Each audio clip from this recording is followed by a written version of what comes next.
গাজীপুর সাংবাদিক হত্যার রেশটা কাটতেই লালমনিরহাটে হত্যা চেষ্টার শিকার হলেন আরেক সাংবাদিক। হেলাল কবির নামের ওই সাংবাদিককে বাড়ি থেকে তুলে নিয়ে বেধম মারধর ও হত্যা চেষ্টা চালানো হয়। এ ঘটনায় হেলাল ও তার মা আহত হয়ে সদর হাসপাতালে চিকিৎসাধীন।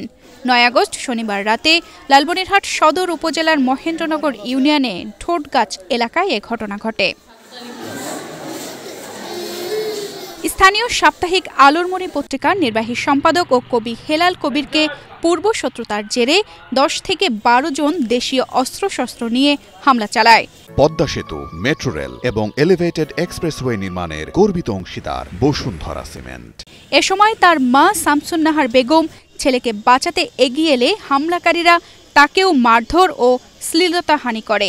গতকাল রাত্রে আমাকে ফোন দিয়ে বিভিন্ন হুমকিমূলক কথা বলে এবং আজকে যখন রাত্রে আমি যখন বাড়ি থেকে বাইর হই, ওরা উৎপীড়িত ছিল এবং আমাকে আক্রমণ করে এবং বাড়িতে আমার বাড়ি থেকে আমাকে টেনে হিঁচড়ে তাদের বাড়িতে নিয়ে যেয়ে হাতুড়ি, লাঠি এবং ধারালো ছোরা দ্বারা আমাকে গুরুতর আঘাত করে। আমি 999 ফোন দেওয়াতে পুলিশ যে আমাকে উদ্ধার করে এবং আমাকে উদ্ধার করতে গিয়ে আমার মা, আমার চাচা আরো প্রতিবেশী অনেকেই আহত হয়েছেন। তোজাম, আব্দুল, আবুল হোসেন এর আগে আমার বাড়িতে এসে আমার বাড়ির পরিবারের লোকজনকে হুমকি ধামকি দিয়ে যায়। হুমকি ধামকি গালিগালাজ করেই মারধর শুরু করে দেন বলে জানান হেলাল কবিরের পরিবারের লোকজন। ফোন দিয়ে ডাকাইছে, ওরা সবাই মোটরসাইকেল আসিয়ে ছেলেটাকে ধরলো।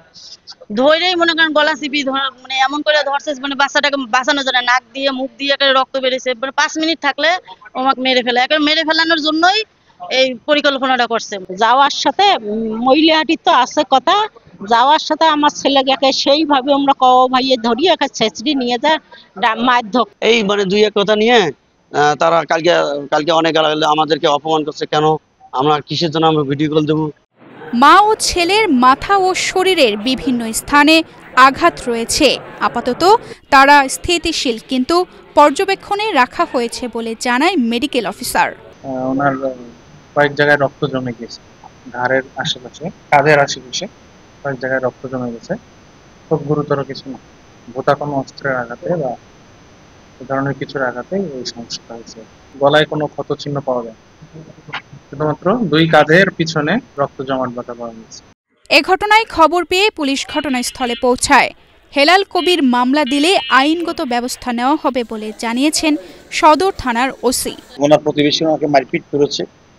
সেই মারপিটের কারণে তাৎক্ষণিকভাবে সংবাদ পেয়ে আমি ঘটনাস্থলে পুলিশ পাঠাইছি এবং উনি মারাত্মক ইনজিওর্ড হয়ে উনি সদর হসপিটালে ভর্তি আছেন। তাকে আমরা দেখতে গিয়েছি, তার প্রতিপক্ষের লোকজন সদর হসপিটালে ভর্তি হয়েছে। উনি মামলা দিলে আমরা আইনানুগ ব্যবস্থা গ্রহণ করব। ঘটনার তদন্ত চলছে। স্থানীয় সাংবাদিক মহল এ হামলার নিন্দা জানিয়ে দ্রুত বিচার দাবি করেন। তানজিদা রহমান, ইনায়া, বাংলাদেশ প্রতিদিন।